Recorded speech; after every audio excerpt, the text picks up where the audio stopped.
मत्ती रचित सुसमाचार अध्याय 19 कुल 35 वचन 1। जब यीशु ये बातें कह चुका तो गलील से चला गया और यहूदिया के देश में यरदन के पार आया और बड़ी भीड़ उसके पीछे हो ली और उसने उन्हें वहां चंगा किया। तब फारसी उसकी परीक्षा करने के लिए पास आकर कहने लगे, क्या हर एक कारण से अपनी पत्नी को त्यागना उचित है?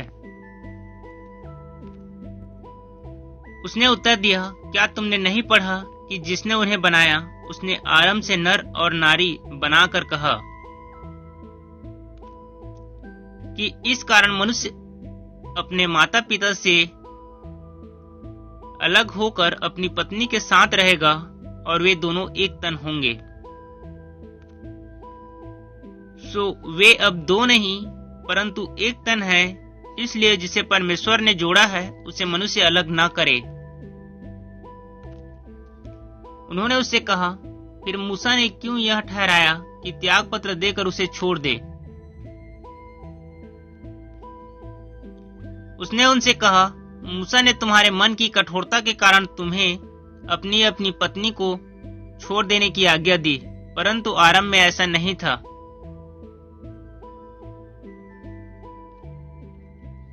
और मैं तुमसे कहता हूं कि जो कोई व्यभिचार को छोड़ और किसी कारण से अपनी पत्नी को त्याग कर दूसरे से ब्याह करे, वह व्यभिचार करता है, और जो उस छोड़ी हुई से ब्याह करे वह भी व्यभिचार करता है। चेलों ने उससे कहा, यदि पुरुष का स्त्री के साथ ऐसा संबंध है तो ब्याह करना अच्छा नहीं।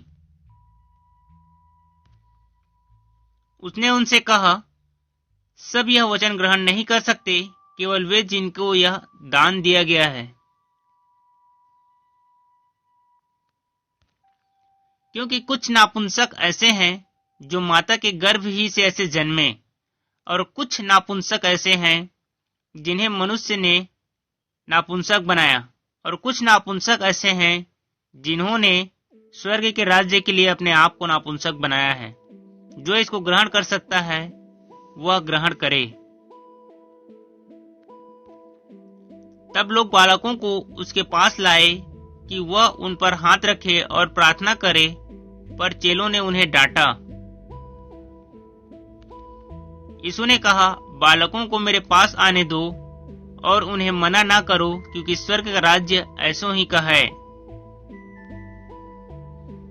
और वह उन पर हाथ रख कर वहां से चला गया। और देखो, एक मनुष्य ने पास आकर उससे कहा, हे गुरु, मैं कौन सा भला काम करूं कि अनंत जीवन पाऊं? उसने उससे कहा, तू मुझसे भलाई के विषय में क्यों पूछता है? भला तो एक ही है, पर यदि तू जीवन में प्रवेश करना चाहता है तो आज्ञाओं को माना कर। उसने उससे कहा, कौन सी आज्ञाएं? यीशु ने कहा, यह कि हत्या ना करना, व्यभिचार ना करना, चोरी ना करना, झूठी गवाही ना देना, अपने पिता और अपनी माता का आदर करना, और अपने पड़ोसी से अपने समान प्रेम रखना।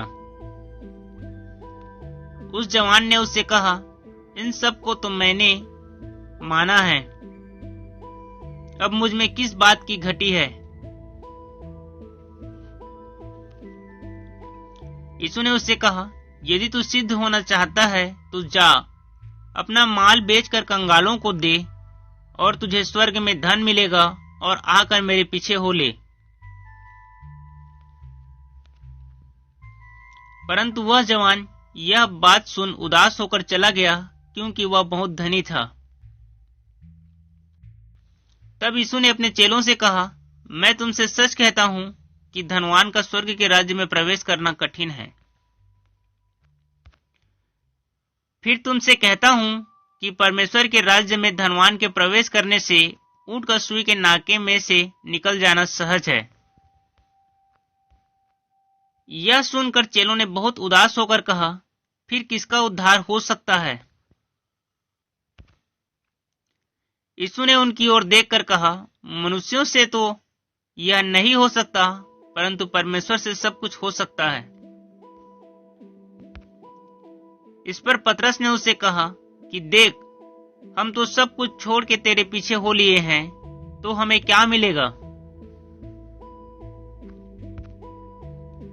यीशु ने उनसे कहा, मैं तुमसे सच कहता हूं कि नई सृष्टि में जब मनुष्य का पुत्र अपनी महिमा के सिंहासन पर बैठेगा, तो तुम भी जो मेरे पीछे हो लिए हो 12 सिंहासनों पर बैठकर इजराइल के 12 गोत्रों का न्याय करोगे।